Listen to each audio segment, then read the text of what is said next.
Hey everyone, so now we are going to discuss what an abstract factory design pattern is. So in my previous session we had discussed what a factory method design pattern is, and it was belonging to the creational type of design pattern. So this is the second design pattern that we are going to discuss now, and that's the abstract factory.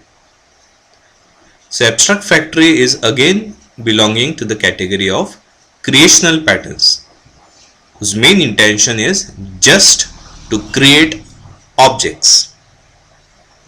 So what exactly we mean by an abstract factory method?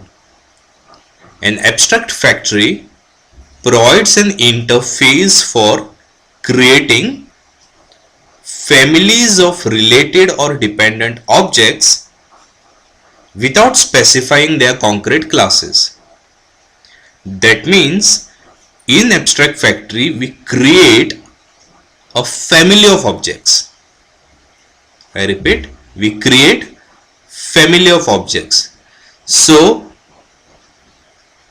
the requester need not have to know about the concrete classes, but it can create the entire family of objects in one go.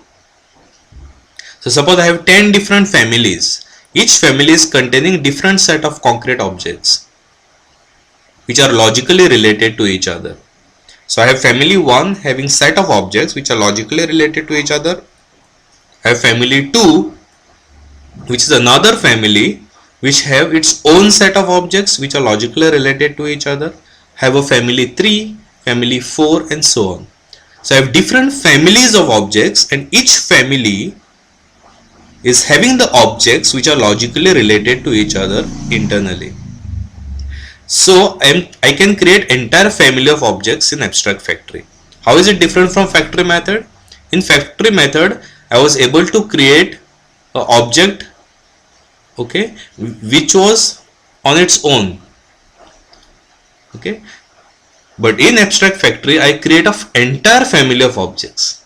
So in factory method, I used to create object of one class. In abstract factory, I create an object of entire family at once. So please remember, I can create family 1 or family 2 or family 3. I can't create all families at once. In abstract factory, I create objects of family of classes. There, it's only one class, and this is family of classes. So abstract factory provides an interface for creating families of related or dependent objects. Now these related or dependent objects are inside that family without specifying their concrete classes. Okay. So now this is normally used when you want to encapsulate different contexts. For example, context can be OS, database or windowing systems. So all database related classes can form one family. All OS related classes can form another family. All window or UI related classes can go in another family. So if I want to create an object of a OS family, factory method can definitely be used. I just pass a message saying given this family, and its abstract factory is headed to return me the all objects belonging to that family. Okay. So what are the advantages of using abstract factory? By changing only the factory, the whole family of object changes. Okay. So I can use factory number 1 to create an object of family number 1. I can use factory number 2 to create objects of family number 2. I can use factory number 3 to create objects of family number 3. So just by changing the factory, I can create the objects of different families. So it promotes the consistency among the products, because an application can use only from one family at a time. This is very important point. It promotes the consistency of the objects that we create, because we can create the objects of only one family at a time. We can't mix up families. So it's well organized. I can just create objects of one family at a time. So now I'm going to discuss this UML diagram which is out here and explain to you all how to go about learning this factory method and using this factory method. So here I have one class called abstract factory. I have a class called abstract product A and I have a class called abstract product B. Abstract product A is the abstract class for family of product A's. Abstract product B is a family of classes of product B's. So if you just notice here carefully, abstract product A is clubbing product A1 and product A2. So product A1 and product A2 are different A related products which are logically belonging to the same family. So product A1 belongs to family A, product A2 belongs to family A. So product A1 belongs to family A, product A2 belongs to family A. That's why those are inheriting from abstract product A. Similarly, product B1 belongs to family B, product B2 relates or belongs to family B. That's why product B1 and product B2 both are inheriting from abstract product B. Understand? So product A1 and A2 belong to product A family, product B1 and B2 belong to product B family. That's why those are related this way. Now I have one class called abstract factory, which is the abstract class for creating products. So if you just notice here carefully, what is the function that I am using here? Create product A. Please notice I have never specified create product A1 or create product B1. I didn't do create product A2. Why? Because that's the main purpose of using factories. Because I need not have to deal with concrete objects. Now here in this hierarchy, which one of them are concrete objects? Product A1 and product A2 are concrete objects. Similarly, product B1 and product B2 are concrete objects. So in factories, I need not have to deal with concrete products. I have to deal with its abstractions. So I say create product A. I am not telling him which product of which A to create, A1 or A2. Similarly, I say create product B. I am not telling him whether to create B1 or B2. So this is generic. Create product A, create product B. So now from this abstract factory, I am inheriting two different factories. Concrete factory 1 and concrete factory 2. So concrete factory 1 is inheriting from abstract factory. Similarly, concrete factory 2 is inheriting from abstract factory. Okay. So concrete factory 1 will create the objects belonging to family 1 set of classes.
So here concrete factory 1 is going to create objects of family 1, and concrete factory 2 is going to create the objects of family 2. So here, since concrete factory 1 is inheriting from abstract factory, the functions that I am planning to implement are same: create product A and create product B. Similarly, concrete factory 2 will have create product A and create product B. So what did I mention about the abstract factory concept? Factory 1 will create objects of family 1. Factory 2 will create objects of family 2.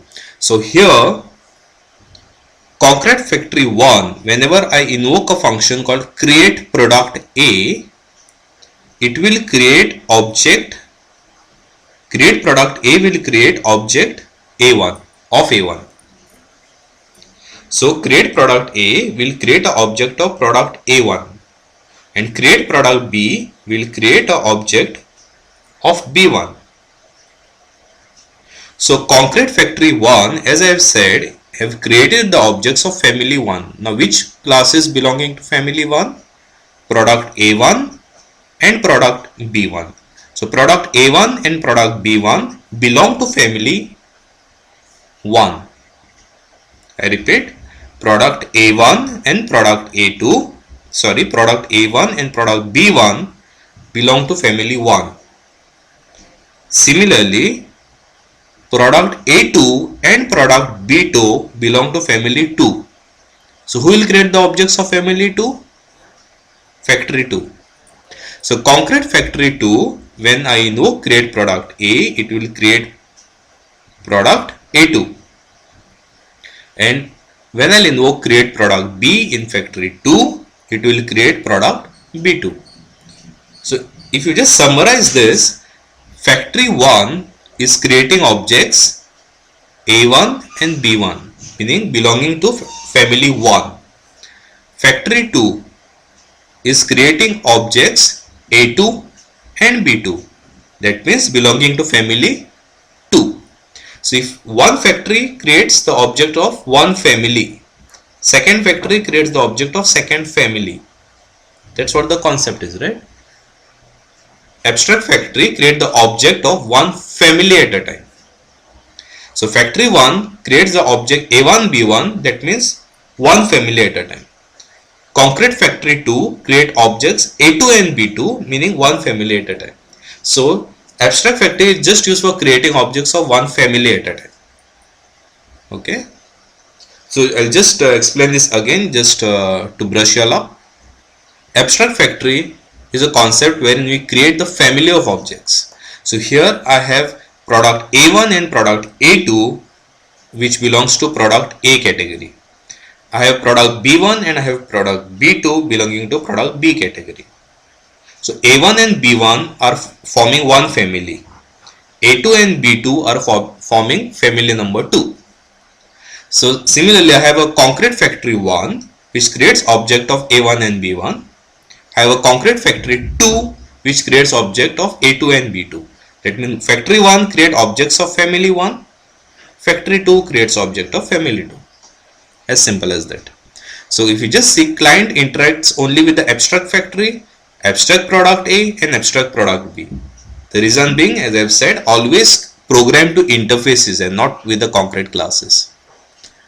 Because if you are programming to concrete classes, then the entire use of factory methods goes away. So always code to abstract factory and let factory decide which concrete objects to create. Clear? Now I'll explain you all with an example of how to implement abstract factory. Okay, so I have an abstract product A category. So example is herbivorous. So I have a class called herbivorous and there is a function called getName here. I made this pure virtual function, that's why this class becomes abstract. So class herbivorous is product A category. Now the two different herbivorous that I have defined here. One is class cow, which belongs to category herbivorous, and second is class deer, which again belongs to category herbivorous. So cow and deer are two different products of category A. So cow belongs to product A1 family and class deer belongs to product A2. So cow is A1, deer is A2. Both are inheriting from herbivorous because both are herbivorous. Okay. Similarly, I am defining a class abstract product B. It's a different product category altogether. It's carnivorous. Here I am defining two different functions. One is get name and second is eat, to which I am passing herbivorous from outside. That means this carnivorous is going to eat this particular herbivorous that it receives from outside. Okay. So in this product B category, again I am defining two different concrete products. So the first is lion, which belongs to product B1. Second is wolf, which is product B2. So lion and wolf both are belonging to product B category. That's why they inherit from carnivorous. So in this function definition, what did I do? I am just assigning the name variable, name data member to lion over here and name data member to wolf over here. That means this is the lion class, this is the wolf class. In the get name, I am just returning what the name variable contains. So get name will return a lion here, get name will return a wolf here. Simple. Now let's see how I am defining this eat function. Herbivorous is coming from outside. So I am printing on the screen name, that means lion eats this herbivorous dot get name. So that will return me the name of the herbivorous which this guy is eating. So lion eats so and so herbivorous. Similarly, lion here it's wolf, right? Because name contains value wolf here. Wolf eats so and so herbivorous. Okay. So class lion is implemented this way. Class wolf is implemented this way. So just to brief, I am defining a class called herbivorous which belongs to product A category. Now there are two different herbivorous that I have defined here. One is cow and second is deer. So cow belongs to one family, deer belongs to second family.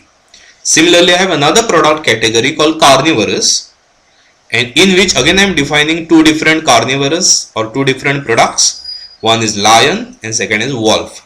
So lion belongs to family 1, wolf belongs to family 2. So how many families do I define here? Two families.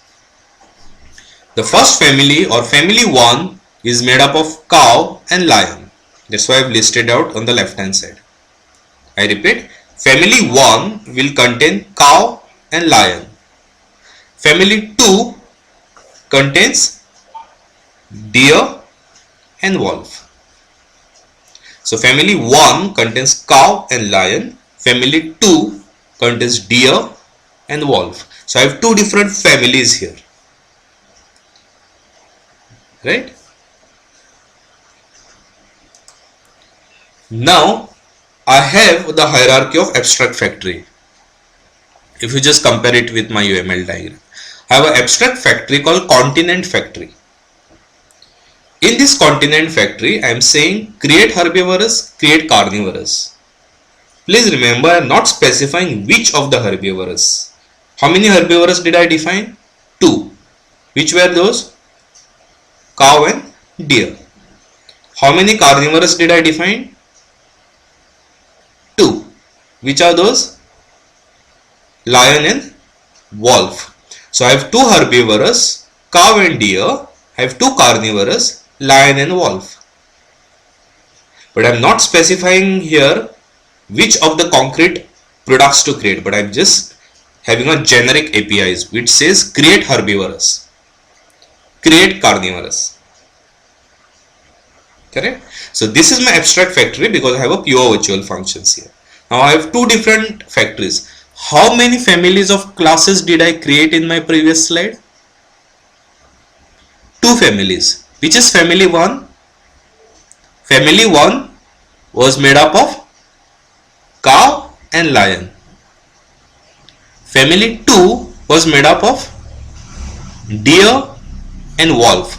So since I have two families, how many concrete factory classes you all need? 2. Because concrete factory 1 creates family 1 objects, concrete factory 2 creates family 2 objects, concrete factory 3 creates family 3 objects, and so on. So since I have only two families in my example, I just need two concrete classes, concrete factory classes. Correct? So which are those? So concrete factory 1, I am naming it as Africa factory. Concrete factory 2, I am naming it as America factory. So Africa factory creates the objects of family 1. And which classes belong to family 1? Cow and lion. So Africa factory will create objects of cow and lion and it will return. So in Africa factory, if I invoke create herbivorous, it will create a cow. If I invoke create carnivorous, it will create lion, because cow and lion belong to family 1.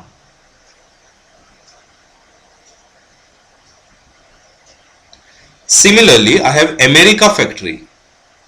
America factory is factory number 2. So it will create objects of family 2. That's why when I say create herbivorous, it will return new deer, which belongs to family 2. When I invoke create carnivorous, it will create new wolf, because it belongs to family 2.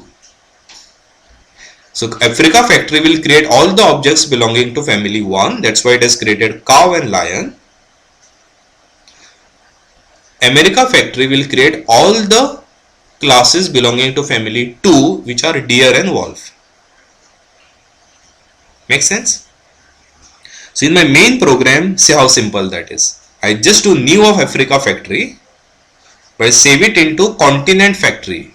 I save it into base pointer. And from this object, I call create herbivorous and I call create carnivorous. So since the factory that I have created is Africa factory, when I call create herbivorous, which herbivorous object will it create? Cow. And when I say create carnivorous, which carnivorous object it will create? Lion. Because Africa factory belongs to family 1 object creation. So when I say create herbivorous, it will create a cow here, and when I say create carnivorous, it will create a lion here. Suppose instead of creating Africa factory, I had created a America factory here. Just imagine instead of this, I had created America factory. What would have been the situation? Using America factory, suppose I had called create herbivorous, it would have created a deer. And if I had called create carnivorous, it would have returned me wolf. But now that I am using Africa factory, I will get cow and lion here. Clear? Then using this carnivorous object, I am calling its it function and I am passing herbivorous to it. That means what will be printed on the screen? Lion, its cow. Because in my previous slide, I had explained how I have implemented a it function. It function was just printing on the screen whom did it. So it will print lion, its cow, because cow is coming from outside as a parameter to it. Right? So this statement will create a cow object, this statement will create a lion object, and it will print on the screen lion, its cow.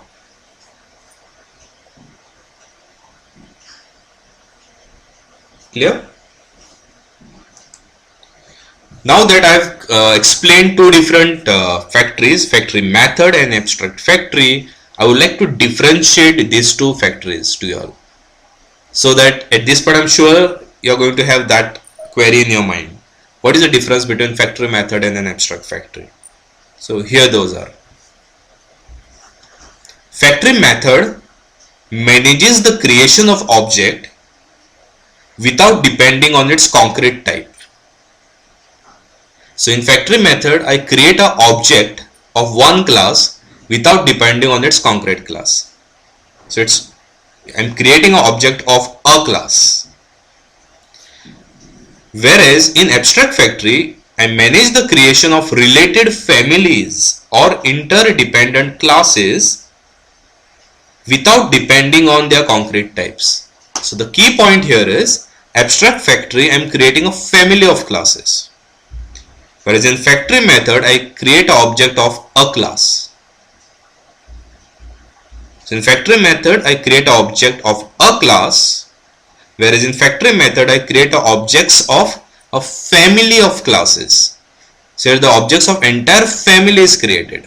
But in a factory method, object of one class is created.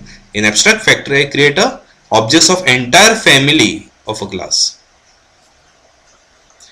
Second difference is in factory method, subclasses manage the creation of concrete type. So I have a base class which is an abstract class, and then I have derived concrete classes.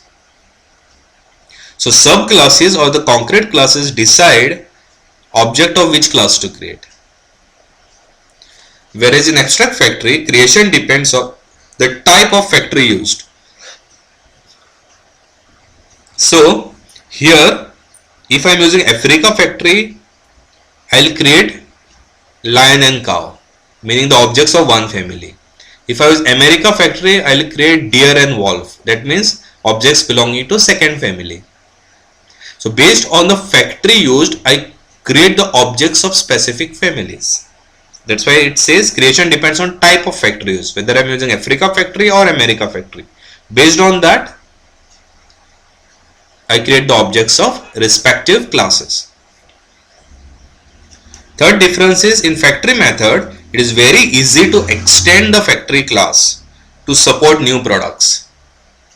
Like suppose there are 5 products right now, and I am creating objects of those 5 products using a factory method. If a product 6 comes in, it's very easy to attach it to the design.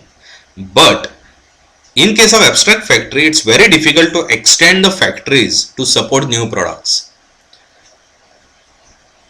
So in abstract factory, at the abstract factory level itself, which products to create are finalized. For example, in our example, we had create product A, create product B, create herbivorous, create carnivorous. So if third category comes in, then the abstract factory, I have to add one more function to it, create XYZ. And in each of the product category, like abstract product A, abstract product B, I'll get abstract product C. I have to change there as well. So if a new product comes in, I have to have a new hierarchy, just like I had abstract product A, from which product A1 and A2 were inheriting. I had abstract product B, from which B1 and B2 were inheriting. I need to have abstract product C now, and have C1 and C2 inheriting from it. And not only that, in the factory I had a create product A, create product B. I need to have a create product C now. So everything changes when a new product have to be added in abstract factory. So when you will have the set of products defined well, then use abstract factory. If you want to create a families of classes, use abstract factory. So if a new product comes in, using a factory method, it's easier to incorporate a new product. But in abstract factory, it's not like you cannot do, but that job will be more to add that new product. In abstract method, the next difference is many factories can be used simultaneously. In factory method, I can use many factories to many objects could be created simultaneously, belonging to any categories. But in abstract factory, only one factory can be used at a time. Very important. In abstract factory, only one factory can be used at a time. Either America factory or Africa factory, not both. But in factory method, if you just recollect my example that I had covered of adding pages, I was adding skills page, education page. Irrespective of the categories, I was creating all different types of classes inside one factory method itself. So irrespective of which category it belongs to, I can create objects of any category in one go in factory method. But in abstract factory, I cannot create objects of different families at the same time. It's one family at a time.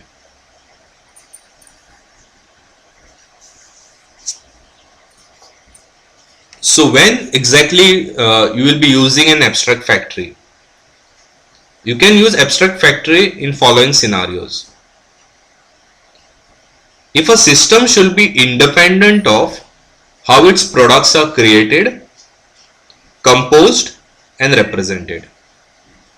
So if a system should be independent of how its products are created, composed and represented, use abstract factory. The second is a system should be configured with one of multiple families of products. So if you want your system to be configured to create one of the families of products, then use abstract factory. And third is a system should be able to use classes only from one family at a time, and you want to enforce that. That's the key point here. If you want to use families of only one, if you want to use objects of only one family at a time, and you want to enforce that, then use abstract factory. So this was all that I had on